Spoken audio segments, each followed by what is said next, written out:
Portage, gem of the mainline.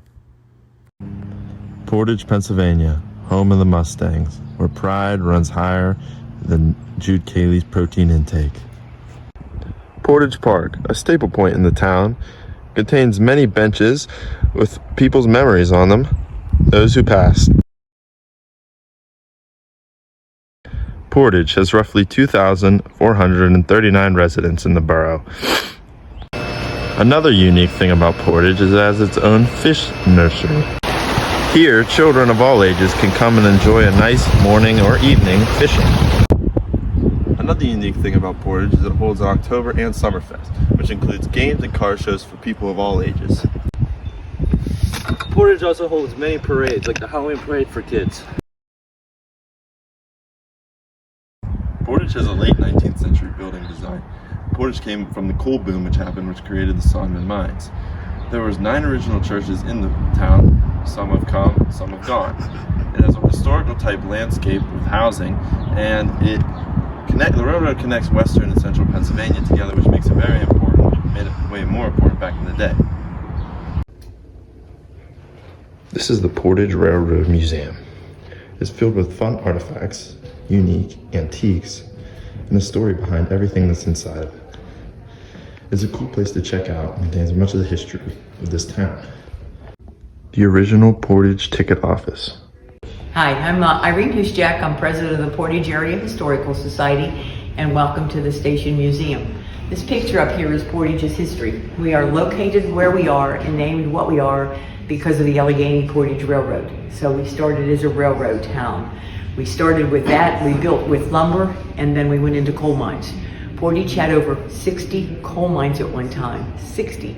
There were so many jobs here. People came from all over the world. We had people come from 33 different countries to stay in Portage, and they had a tendency to go into their own communities where the Italian club is down that way. The Italians lived. That settlement was up there. The Germans lived. Hunky Hill, we had the Polish live. So when people came here, they wanted to keep their church, they wanted to keep their languages and their customs, and so they built a church, they built a school. So in the 1930s, Portage was in Ripley's, believe it or not, for having the most churches per capita of any city in the nation. There's a display over here of our 60 coal mines, the Solomon mine explosion. 63 men died at the Solomon mine explosion.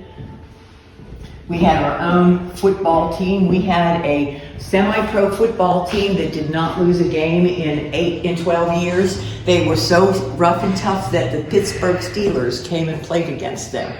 The Pittsburgh Steelers back in the 30s were called the Pirates. But our guys were so tough that the Steelers came and played 35-14 we lost, but that wasn't a big loss when you think coal miners are playing against professional players. And so this is our display on there. We had 2 airports. We had, this is, if you look around, this is all the things that we had in the community. I can't give you a long display because you said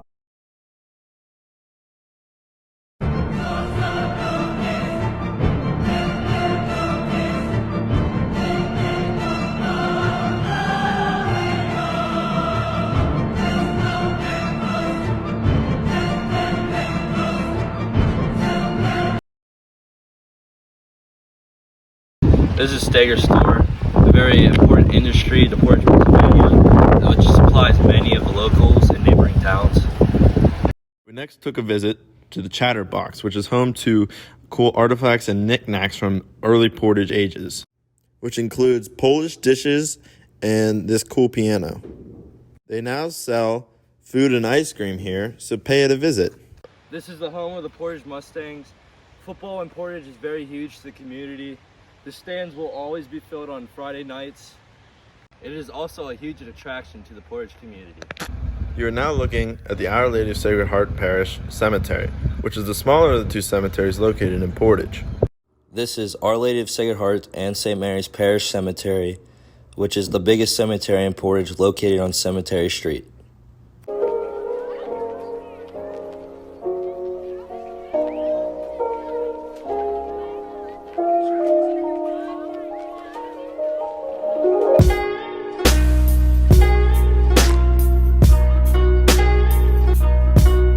are more cool and important places to check out when visiting Portage. So that includes the Bar and Drive-In, Stager's Chevrolet.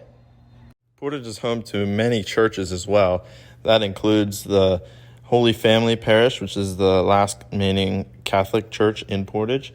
And then there's the Lutheran Church, which is the first church that was in Portage and was built and has the original windows still within it.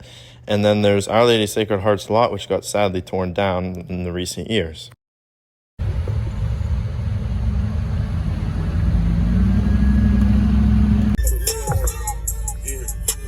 Salmon Mine, now the Rosebud, located on Dulante Drive, was once a big boom mine to the town.